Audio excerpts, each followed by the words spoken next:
Esse é o nosso primeiro capítulo, que é o primeiro procedimento para a confecção de molduras, e é uma parte muito importante que vai definir os próximos movimentos. Nós temos dois momentos.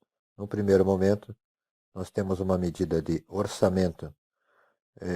Chegou esta figura, esta gravura, este quadro, enfim, e eu vou tirar o orçamento para a medida para o orçamento. Nesse primeiro momento, o vendedor, o atendente, ele pode utilizar uma trena e tirar medidas grosseiras. Aqui eu tenho 35 por 28,5. Eu posso anotar aqui 35 por 28. E essa é a primeira medida que eu tirei, né, na hora do orçamento. É praxe que se faça um arredondamento das medidas para cálculo. Então eu vou considerar que são 35 por 30 centímetros. Essa é a medida que eu vou levar à máquina para o corte, para o cálculo, né? Esse é o cálculo nessa medida do fundo, né?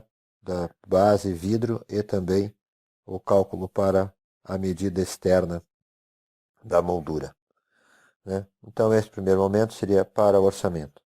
Eu tenho isso anotado numa ficha, isso vai para uma oficina, vai para a tua marcenaria, vai para o moldureiro com isso anotado, e ele vai ver que essa medida, né, é a medida de orçamento, mas ele tem que fazer o procedimento de tirar a medida fina, né, para o corte de materiais. E aí que nós vamos trabalhar até milímetros com essa ferramenta que é muito precisa. Então temos aqui, o moldureiro pega a peça e vai medir com certeza aqui, e ele vai descobrir que isso tem 35, certo? Se tivesse 2 milímetros teria que anotar, mas são 35 por 28,5. Né? Essa é a medida fina, a medida de fundo, a medida para a corda de fundo de vidro, né? E posteriormente para a moldura externa, certo? Uma outra ocorrência também, que podem ter duas imagens no mesmo fundo. Então vamos dizer que eu tenho isso para emoldurar, a pessoa precisa de 2 centímetros entre a imagem, mais 7,5 centímetros para cada lado, e eu vou fazer isso aqui. Eu tenho aqui 18, quer dizer, tem 9 em cada imagem, mais 2 entre a imagem, mais 7,5 para cada lado. Vamos sempre anotando. Então, eu tenho 9 com 9, eu tenho 18, mais 2 centímetros, mais 15 centímetros. E eu tenho essa medida na horizontal, vamos dizer assim. Certo? Para o outro lado, o procedimento seria 13 centímetros e meio, 13,5 mais o 15, que é o 7,5 para cada lado, para cima e para baixo. Ok? Conferiu? 7,5 para cada lado, 15 com 13. Vamos somar, eu tenho 28,5 e aqui em cima 20 com 15 são 35, certo? Então eu tenho como medida correta para corte de materiais 35 por 28,5. Certo? Isso aqui é que eu vou usar para proceder corte de materiais. Essa medida é muito importante, né? Aí é onde começa esse processo, e assim nós temos este primeiro exemplo. Outra ocorrência seria se isso aqui está só num fundo, né? Mas ele podia ter a opção de pós-patura, né? Aqui nós temos uma tela, ela tem medidas, né? É bom que sejam medidas, elas geralmente são boas, mas é bom medir os quatro lados. 30, 30, eu tenho 30 mais 30, e essa tela então está correta. Eu já vi telas onde o caixilho fora de esquadro, ele chega a dar meio centímetro de diferença de um lado para o outro, e não é raro que você tenha que fazer um caixilho novo para substituir a tela e no caixilho novo e fazer com que ele fique no esquadro para emoldurar. Ok? aqui o exemplo com o passepartout.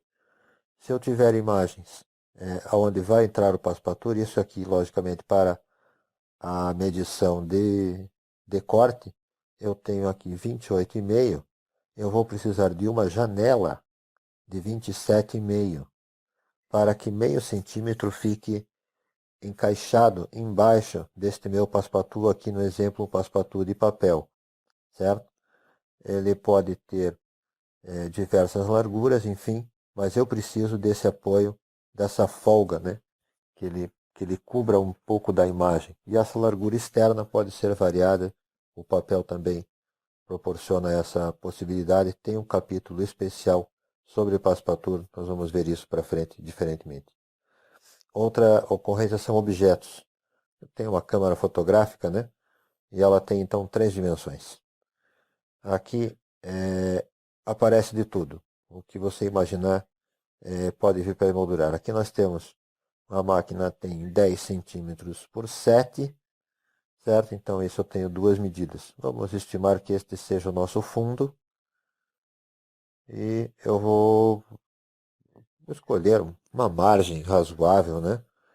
Disso daqui, vou ter mais essa outra medida, né?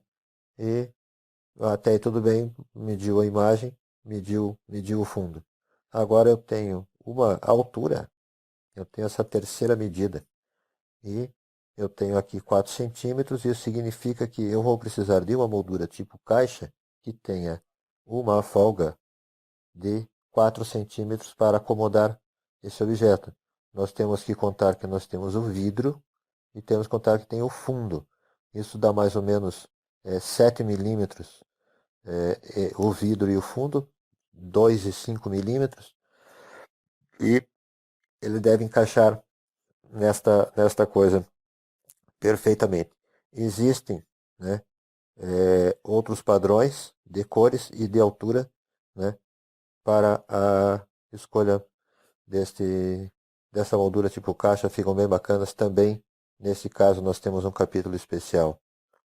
Aqui, numa medida de um quadro entre vidros, né, o sanduíche de vidro, vai ser muito simples também, mais para servir de exemplo, mas eu vou escolher uma margem de transparência definida. Eu tenho aqui, por exemplo, 17 centímetros por 10 centímetros. Tá? O cliente achou que fica razoável 4 centímetros para cada lado. Eu vou ter 25 por 18, né? 10 com 4 para cada lado. Eu vou ter 25 por 18 e isso daqui está medido, né? Eu já tenho então 25 por 18, que é o tamanho do vidro, que vai ser a medida utilizada para a confecção da moldura externa. Sendo assim, estamos conversados.